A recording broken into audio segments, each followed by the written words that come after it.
Good afternoon, everybody. Thank you for being here. I hope you guys are not too sleepy after having lunch. But I promise you this is a really good discussion, and we're here with two of our leaders here in South Florida, actually more Palm Beach County and South Florida Regional Planning Council. But I'm gonna go ahead and introduce myself before I give the mic over to them. Again, my name is Darlene Fernandez. I have 20 plus years of experience in this transportation space, of course, in the public and private sector. And now I am the Senior Vice President for Business Development and Strategy for CES Consultants. If you guys don't know CES, we are an engineering firm that's been around since 2001. We have offices here in the state of Florida and, of course, in New York and New Jersey as well. So we offer, obviously, civil work and construction management, CI services, and much more for our public and private sector clients. So I'm gonna go ahead and turn it over to our panelists to introduce themselves before we get into our discussion.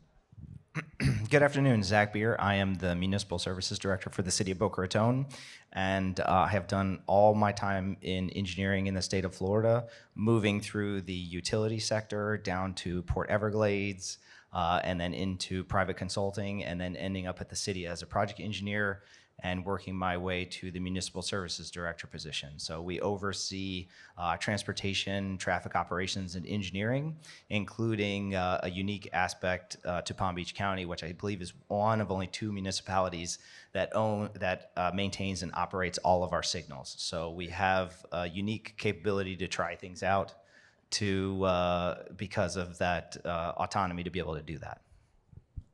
Very cool. Good afternoon, everyone. Happy Friday Eve. My name is Alicia Lopez, and I'm the Clean Cities Director at the South Florida Regional Planning Council. We are one of 10 regional councils throughout the state, so our territory actually covers Monroe County, Miami-Dade, and Broward. My program, though, that I run is a little bit differently because I actually include Palm Beach County within my territory. So the Clean Cities program that I work and operate is actually a program through the Department of Energy where you get designated to help fleets transition from gasoline and diesel to alternative fuels. So I help local governments, state, private companies, and we have a ton of stakeholders, and I'm that point person where they come to if they have questions regarding the infrastructure, funding, what type of fuel should I use? We can even do a fleet analysis for them to see where your ROI is and to see what is going to get you the best bang for your buck, especially with local governments using taxpayer dollars. So, but yes, thank you for being here today, and I'll pass it back over to Darlene. Thank you, everyone. So before we start a discussion, I'm sure everybody has heard at some point, whether it's in the public or private sector, it's about technology. The advancements in technology, especially with our infrastructure and mobility. I think that's something that has started to take off probably about 10 years ago, and even more so since COVID. I'm sure you guys have seen a huge shift into how these two areas of mobility and technology are merging into one. I have to say, back 20 years ago, a lot of people didn't have cell phones, right? So we put things into perspective on a timing. People didn't have cell phones, it was beepers. And all of a sudden we had cell phones, but they looked like they were the size of your laptop computers. Then they got smaller and smaller with our iPhones, that now every year you have a new upgrade, and they get smaller and smaller. So again, it's not just the technology we use on our everyday lives, but it's also affecting our infrastructure that we build. So I'm excited about this conversation because, like I said, everybody at some point has had to deal with this innovation, technology when it comes to our infrastructure. So I'm gonna talk a little bit about the intersection of mobility and technology. So I'm gonna ask you guys both some questions about that and what you guys are doing. Both of you represent cities or agencies here in South Florida. Can you tell us what are the biggest challenges you have seen in the overall advancement of mobility as technology is moving at such a rapid pace? So I don't know, Zach, you wanna go ahead? Definitely, I can start to answer that question, and I'll answer kind of three parts of that, which the number one or top part of that is cooperation and coordination. So we have the competing interests that's timeless between the federal government, state, county, and local agencies that are all trying to, I think, really to your point after COVID, focus on that and passing Vision Zero plans, Complete Street, inclusive elements for equity for all roadway users. And at the same time, each individual agency has their plan, their budgeted dollars, and all their constraints. So the city has recently gone back and looked, combining a lot of our big data, trying to use that and put that together. And when we looked at it, while we have islands, call it, of connected places, we have those big red barriers in between them that are usually the arterials or major roadways that are the responsibility of other agencies. So working with the community to get that understanding of the responsibility and working with those agencies collaboratively to be able to come up with solutions is still something that is a major challenge. And now granted, the TPA is constantly working to bring all the agencies together to make that master plan. But when it comes to a system-wide approach, that is always challenging. Then number two, related to that, is funding. So I think our neighbors say, get my plug for my local government as a funding source. Our neighbors to the south, in Broward and Miami-Dade, I think are a little bit ahead of Palm Beach County there to fund come up with other funding mechanisms. We had the infrastructure surtax, which has been awesome. I've seen that play out all over Palm Beach County, but still with that, we are constantly looking for ways to really capture those dollars, because from the federal government level, they have with the Safe Streets for All, and a lot of that, the money is flowing, but it's how we cooperate with those agencies. And then the last one won't surprise anybody, which is the regulatory framework. We have tried to work with some of our local partners because, of course, private industry is well ahead of where we are as a government entity. And with that, we got to sit in a room and get to the point where they're doing some semi-autonomous work. So they have a system where they're going to have somebody sit in a room and monitor several vehicles at once. And we hit that point where we've been talking to the FHWA and those agencies, and nobody has really clear guidance as to how we put them on a public right-of-way and keep all the lawyers happy. If there's any lawyers in the room, I totally understand. There's a different level that you have to be at inviting those vehicles into the right-of-way. So they've mainly remained in private streets, but those are my top three for sure. No, and to your point, Zach, I think all of us can really understand where you're coming from when it comes to legal, right? Because every time anybody has a great idea, it says, wait, hold on a second. You have to understand what the attorneys think about this, because there's a liability piece. So I really appreciate that comment, because it's the reality of what we deal with on a day-to-day basis. So, Alicia. It's so funny that you say that, Darlene. That was the first thing I was thinking was, it would be nice if we did get some guidance maybe from the feds, especially because new technology, the one thing that I will say that I've definitely heard from stakeholders and just, agencies that I work with, technology is always updating, it's always fast evolving, and really trying to understand those growing pains when you actually start to implement some of those new technologies. One of the things that also people talk about is like the maintenance behind it with, let's say EV infrastructure. If you're putting in, who's going to maintain it? Is it the actual installer? Is it going to be the utility? Or is it going to be the local government that is deciding to put that in? So that's one of the things, definitely working with the Department of Energy and trying to work with our local government, state representatives, even with our congressional leaders and our senators. We definitely go in and we try to speak with them every year to let them know, hey, this is what we're doing in South Florida. This is where we could use your assistance at the federal level, especially with that regulatory and just all of the bills coming out. I know, like, for instance, in the state of North Carolina, their DOT is actually implementing autonomous vehicles in some of their parks for, getting people back and forth, and their problem is regarding legal. They're like, okay, we can only have it go up to maybe 15 miles an hour, and we can't put it on a main road. But definitely the other thing that I want to echo with Zachary is funding. That is always the number one issue, and I completely understand, because budgets are definitely already planned out. There are projects that your local commissioners, your council members, that they want to implement. So really going after those additional dollars, whether it be at the federal level, even incentives. Right now, there's currently a bill I know in the legislature where they're trying to create, or how can I put this? bring back alternative fuel tax credits, which we did have through the Florida Department of Agriculture and Consumer Services, but they stopped the program in 2017.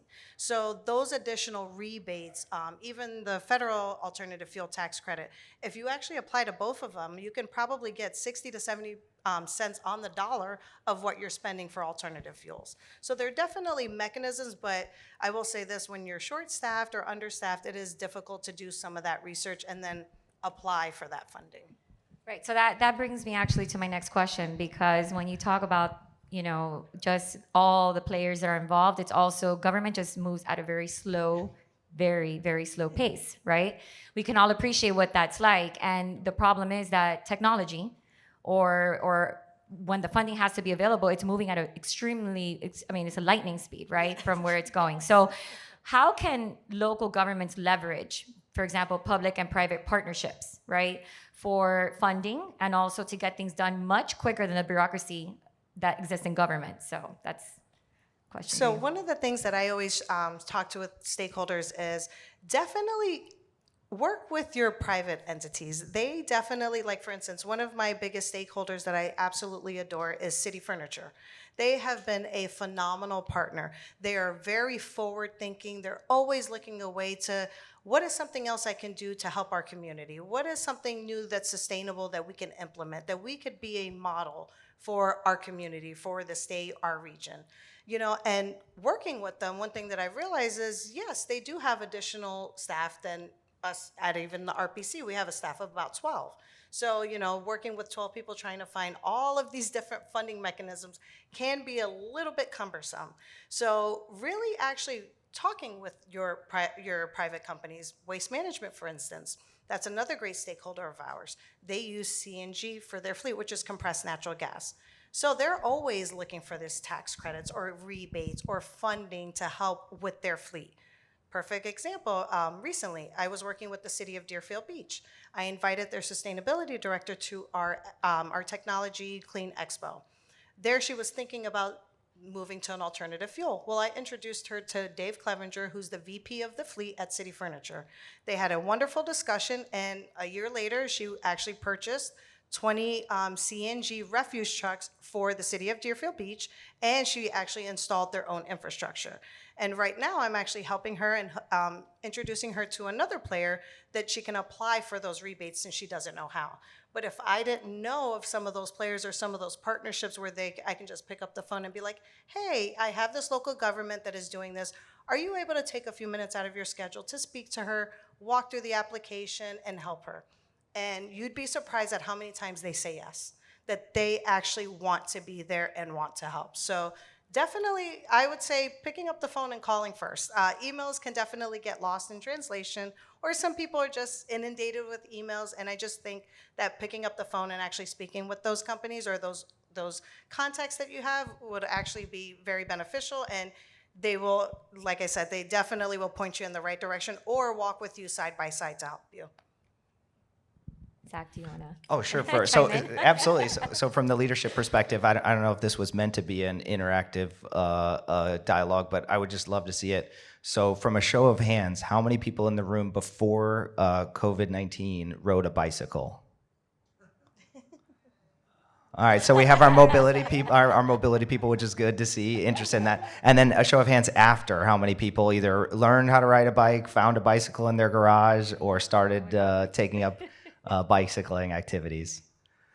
So I've got some hands that shyly went up and went back down. But I think the point being is the leadership is capturing that moment, and from what we've seen from a customer service base, just across, especially the state of Florida, and I think the nation, people got back outside and really remembered what it was like to be outside and enjoy those activities.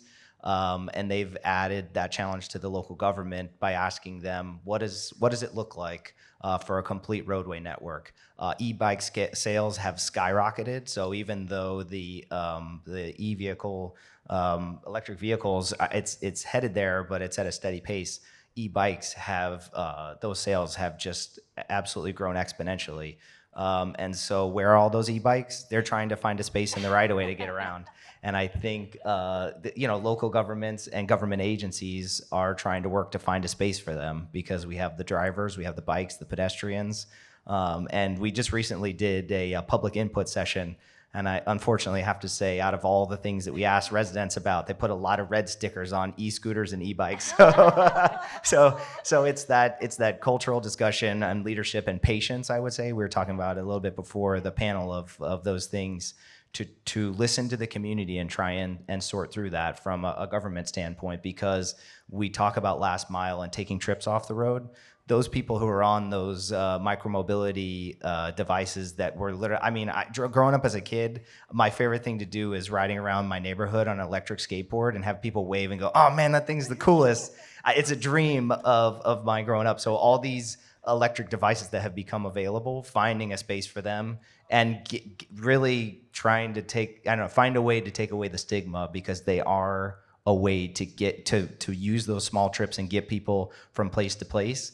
And that is definitely something that we are trying to work through as a challenge. So when we talk about EV, right? So we're talking about the planning piece, but then there's the permitting piece, which is a huge challenge, right? Because there's not really any regulations in place right now. I think you're starting to see them more and more.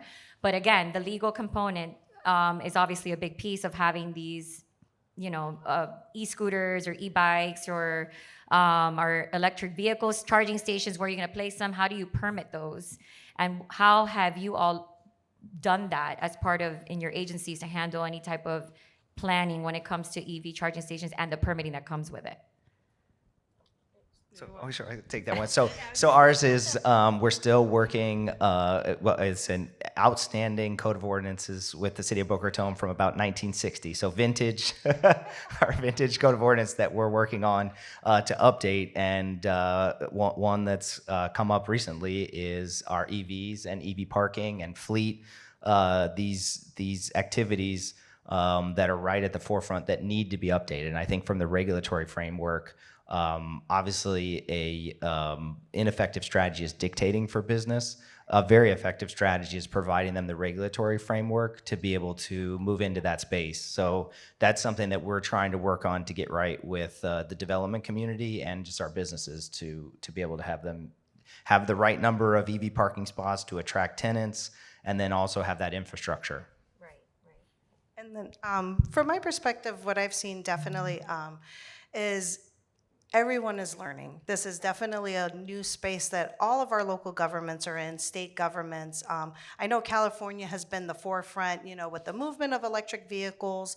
We are second behind California now with EV consumers, so we definitely have a lot of electric vehicles on the roads. You're seeing more of the e-bikes, e-scooters.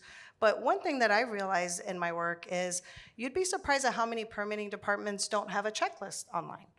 And that would actually be very beneficial to these developers, to these installers, to see exactly what that city is looking for, or that town, village, for electric vehicle charging. Another thing is also to have the application online. There is still, even in my neighborhood in Broward County, I won't say any names, but where you actually still have to print out the paper application, physically go to the permitting office, and then in my area, they're only open 4 days a week and not necessarily 5 anymore. COVID has definitely changed a lot of how we work and how we operate. So having those few little things that for us maybe seem like no-brainers, they're actually not as common as you would think. And then two, one thing that I've realized, and which I kind of been doing a little bit more research on, is, I don't know if you all are aware, but the state legislature actually, they put in a bill that is actually preempting local governments from installing EV charging. So that to me is a little bit, I'm still on the fence, because I could understand why they would do that at a statewide kind of level, have everything be the same across the board, so that way you don't have some of these municipalities that may not know anything about charging, so it takes them a little bit longer to process a permit. So it does have that standardization. However, it could be also the fact that, we are growing so fast, and, the fossil fuel industry. So I don't know. There's definitely a lot of players involved, but, I'm a part of Drive Electric Florida, which is a statewide nonprofit, and I actually helped develop a permitting best practices document guidance for local governments. And what I was actually going to start doing this year was actually going to these local governments with in-person workshops and working with them, and trying to help them because like if you have one level 2 charger or a level 1, it would be a little bit easier to necessarily pass that permitting as opposed to putting in like a Tesla supercharger where you have 6 or 7 direct current fast charging, which includes a lot more utility work and just a lot more construction side. So it's just really kind of helping them to navigate what type of project it is, how much time they need to approve it, and then definitely a timeline. I've noticed some permitting departments don't necessarily like to give a timeline, which I completely understand. Take it with a grain of salt, but at least letting them know, like, hey, it should take about, you could say 14 business days if you like, but at least it definitely helps with, I will say this, them calling a lot and kind of, just like, hey, and so I feel like it's very easier just having that open communication with the developers. So I'm going to bring up a word that everybody hears all the time and says, oh, it's a bad word, which is congestion, right? That's something that plagues every major city. It's actually not a bad problem to have, but it's just how do we manage congestion? And of course, there's been a lot of talk around autonomous vehicles, right? And how that may or may not resolve congestion in the future. So I wanted to look at you guys and maybe say, what is it that you think autonomous vehicles will do with as it relates to congestion? Is it really going to reduce it? To what extent? There are challenges in autonomous vehicles as well, because that's also brand new and upcoming. And there's also the regulatory piece that's not there yet. But what do you feel that will do for the future of congestion with that new technology? Oh yeah, sure. I guess start with that one. That one's really just endlessly fascinating for me. It's something from the technology side. I've heard before. I can't take any credit for it, but the kind of wizards and the prophets. So the wizards think we can solve everything with technology, and the prophets say we're all doomed. And I think there's something to be said for that, where we live in between. And I think people had assumed that we would be further along with autonomous vehicles than we would be. And for many people out there, the uneasy feeling of getting in either a plane or a vehicle without a human person driving it, there's something to be said for that. And I think at the same time, that is the space, especially in South Florida.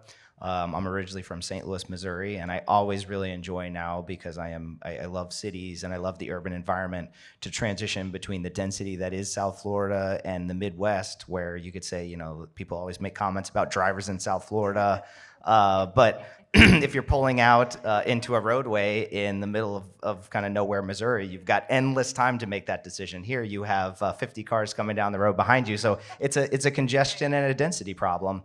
And I think the advancements in AI and assisted driving is going to be a huge component of that. And I think it's on both sides, because there's the infrastructure as well with adaptive signals and that communication. And I will say that's something where we've hit the wall with both legal and IT, because having, obviously the vehicles now are at the stage where they can look out and start communicating with connected devices and technology. And not so surprising to anybody in this room, or it may be, you have the signal timing cards and our information that runs into our controller that's controlling the signals. So that information can be it could be theoretically passed back and forth, and that's really you start getting into that connected network. And that's also when all the folks in the room start going, I don't know if that's a good idea to have private technology speaking to your city's public infrastructure. So I think really I'm always interested of where that's going, because I think there will become a time, as you pointed out, from the brick cell phone to the cell phones of where we're at to the technology in the vehicles, that that is going to be a way that cities are forced to solve, and densely urban populated areas are forced to solve this issue, because right-of-ways aren't getting any bigger. So that technology has to be part of that solution, and I do see it moving in that direction. And you see that more now, right? So I'm an engineer by trade, and what you see the most of is what you used to design as a civil engineer. That was just roadway lines on a plan sheet, and that's it. Now has become Where is your IoT? Where is your adaptive signal? How are you managing this data? What dashboard are you creating for all this data that's out there? And that's having to be, that you have to incorporate that into every single one of your plans now. Nobody wants to talk to you about just roadway plans. It's roadway with a technology component. And that is something that obviously us in the private sector are now trying to resolve for the public sector on how we can get you all there. And I say this even to the new engineers, the junior engineers. I said 20 years ago when I graduated, there was no such thing as talking about technology in a roadway set of plans. And now it's become a staple. And you're going to continue seeing that more and more, how they're intersecting with one with the other. So Definitely. Alicia. I definitely agree with you and Zach's comments. And one thing that I've definitely been doing a little bit of research, working with like we have 75 coalitions spread out through the entire country. We work directly with the Department of Energy. And some of the discussions that I've definitely been hearing out of California is they're looking at creating its own separate roadway for these autonomous vehicles. So, to answer your question in regards to congestion, yes, it could definitely help and mitigate congestion. But definitely trying to find that right roadway, I guess here in South Florida, that's going to be the trick, working with, the private sector, public sector, and definitely, the regulatory body agencies, trying to see where that perfect fit should go. Right, so then that brings me to my last point, which is when we talked about connectivity, right, within spaces. And you don't have the space, you don't have the right of way to continue widening the roads, right? We all know South Florida is behind when it comes to transit options. We're slowly but surely getting there. And we're in this baby stage, like I say, of having to learn extremely quickly, very quickly, versus where we're at in the market. So what is it that you've seen has assisted in helping connect these spaces with the limited infrastructure that you currently have? And that exists all over, like I said, any major cities, especially here in Florida. I think we're plagued with that issue. So how is that something that you guys are looking at? How are you gonna manage that in the future? Yeah, certainly. And that a quick plug for our alternative modes of transportation. Boca Raton, I was really lucky to be part of the project development for a Bright Line station in Boca Raton. And I think that is a cool component of how we connect those hubs, because it's been really fascinating to see the arc of that project that has followed a lot of public transportation, which is excitement, some concerns, and resistance. And then I think you can check me on this, but I know Boca Raton is one of the most active train stations that Brightline has on service through Orlando. Now, granted, because it's a stop in between, it doesn't have as many train stops as some of the other ones. But I think it's been shocking of how many people have been utilizing it. And then on top of that, what that has opened up for the space of now the city being able to say, okay, now we're looking at hubs and using that mode of transportation. How do we connect those together with a lot of the cool amenities within the city? And so I think that's something where that combined with how we're just looking overall, because I also have to talk about an interesting development that's happened of the city has one of the largest covered space in the state of Florida. And that has recently been, the zoning code has been updated for them to redevelop that space.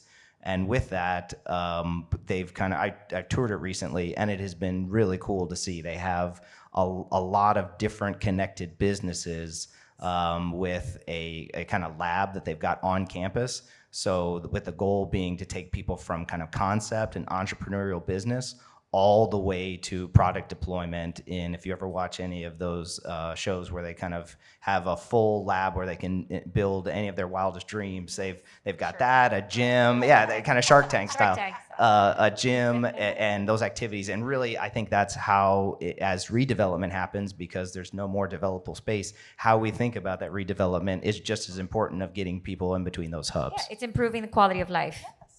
I think I bring it down to that, right? It's how you're improving everyone's quality of life.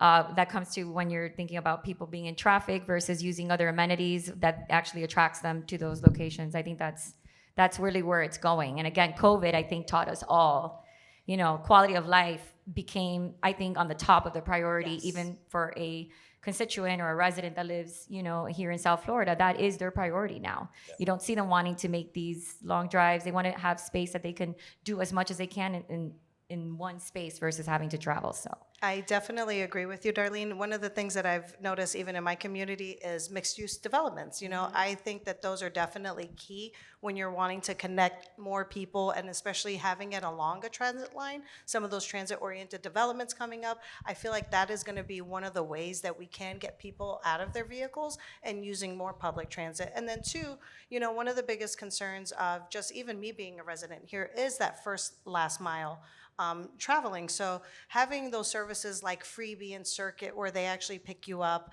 and it's a free of charge. You know, they work with the municipality. They use their little EV golf carts, or if not, it's an EV van, but they're using sustainable technology. And, you know, in their service territory, like I said, it's free. You download the app, pick you up, take you there. So you can literally not have to worry about, especially here in the summer, walking in 100-degree heat, you know, from your bus stop or train stop to your next location. So I think that's definitely ways that we can get people more connected, and definitely using more public transit.